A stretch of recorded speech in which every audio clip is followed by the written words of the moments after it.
বড় বড় অনুষ্ঠানে দাওয়াত খেতে গেলে দেখি এত মজা করে বাবুর্চিরা বড় বড় রুই মাছ রান্না করে, খেতে এত মজা লাগে। আর আমি ভাবি যে কবে আমি এই জিনিসটা রান্না করব। তো আজকে ভাবতে ভাবতে আজকে রান্নার সেই প্রিপারেশনটা নিয়েই নিলাম। আসসালামু আলাইকুম আপুরা ভাইরা, সবাই কেমন আছেন? আলহামদুলিল্লাহ আপনাদের দোয়ায় আমি কিন্তু অনেক ভালো আছি।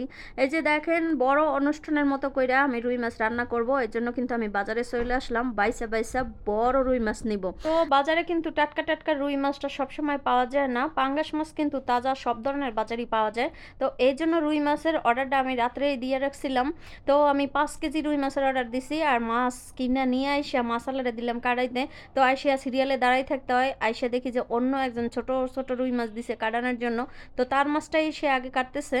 তো তারপরে আমি অনেক সময় বসে থেকে তারপর মাছটা কাটাইয়া তারপরে বাসায় চলে আসলাম। আর বাসায় আসার পরে আমি রান্নাঘরটা খুব সুন্দর করে পরিষ্কার করে নিয়েছি।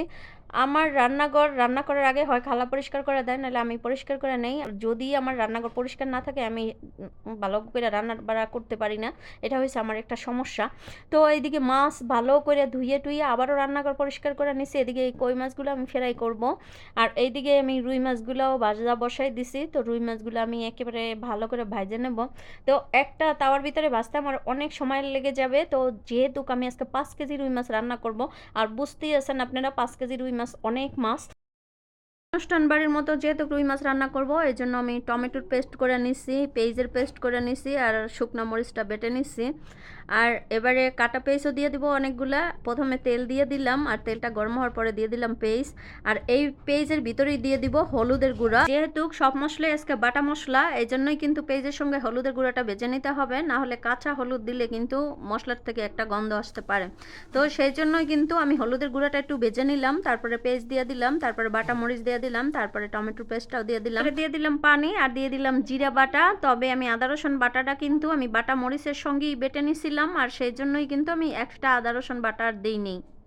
তো এই মশলাটা আমি একটু ঢাইকে তারপরে কষায় নেব। আর এই মশলাটা কিন্তু মাংসের মশলার মতো কষাইতে হবে।